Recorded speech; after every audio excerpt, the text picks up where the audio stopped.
حضرت سیدہ زینب نے پوچھا امام حسین سے کہ سارے زمانے نے روکا ہے، ٹھیک ہے آپ حق پہ ہیں، یہ بھی سب نے کہا آپ حق پہ ہیں، پر روکا بھی سب نے، آپ روکے کیوں نہیں؟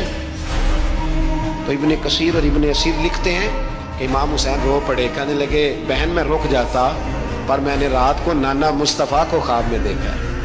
تو حضور نے فرمایا حسین اگر آج یہ رواج پڑ گیا نا یزید جیسے لوگوں کا تو قیامت تک پڑا رہے گا، پھر لوگ کہیں گے کوئی نکلا نہیں تھا تو ہمیں بھی نکلنا، پھر لوگ ظالموں کے سامنے گردنیں جھکانے کے عادی ہو جائیں گے۔ میں کہتا رہتا ہوں، کہہ رہا ہوں، کربلا کی جنگ کفر اسلام کی جنگ نہیں، کفر اسلام کی جنگ نہیں کربلا کی، کیونکہ یزید تو بڑا پکا نمازی تھا، خطبہ دیتا تھا وہ تو۔ جب امام حسین رضی اللہ تعالیٰ عنہ نے کربلا کے میدان میں جمعے کا دن تھا تو یزید کے سامنے کو بات کرنی شروع کی، عمر بن سعد کے سامنے، تو عمر بن سعد کہنے لگا حسین زیادہ باتیں نہ کر، ہمارا جمعہ لیٹ ہو رہا ہے، جنگ کے لیے تیار ہو، فٹافٹ آ، اہل بیت نبوت کو قتل کریں گے اور قتل کے بعد پھر نماز پڑھیں گے اور پھر کہیں گے اللہم صلی علی محمد وعلی آل محمد، اسی نماز میں پھر درود بھی پڑھیں گے۔ یہ کیسا مرتبہ ہے، کیسا انداز ہے، دوستی قاتل سے بھی مقتول سے یارانہ بھی۔ امام حسین نے حر بن یزید امام حسین سے کہنے لگا مجھے حکم ہے آپ کو روکنے کا، آپ آگے نہیں جا سکتے۔ امام صاحب نے فرمایا وجہ زمین اللہ کی ہے، اس نے کہا آپ بیعت نہیں کر رہے، یزید کی حالات آپ کے حق میں درست نہیں ہے، آپ نہیں جائیں گے۔ امام روک گئے۔ ظہر کی نماز کا وقت ہوا تو حضرت علی اکبر امام حسین کے بڑے صاحبزادے انہوں نے اذان ظہر پڑھی تو حر بن یزید کے لشکر نے امام حسین کے پیچھے نماز ادا کی۔ کہا بھئی تم مقابلے میں آئے ہو نماز پیچھے پڑھتے ہو؟ کہا حضور مقابلہ تو تلواروں سے کر رہے ہیں پر ہمارا دل تو مانتا ہے نا کہ مصطفیٰ کا نواسہ بڑی شان والا ہے۔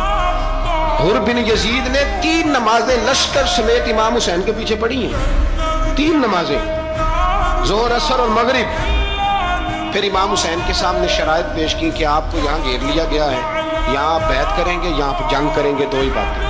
امام حسین نے فرمایا نہیں بھائی بیعت تو میں نہیں کرتا، اس کے علاوہ تم جو کہتے ہو میں کرنے کو تیار ہوں۔ اس نے خط لکھا، عبید اللہ ابن زیاد کو ایک بندہ دوڑایا پیچھے کوفے، چند میل پہ کوفہ تھا، کہا وہ نہیں مان رہے، کیا کرنا؟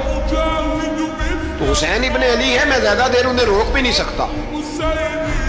انہوں نے پیغام دیا حر بن یزید کو کہ کرنا کچھ بھی نہیں، ان کا پانی بند کر دو، بلیک میل کرو، کھانا پانی نہیں ملے گا، چھوٹے چھوٹے بچے ہیں خود ہی مان جائیں گے۔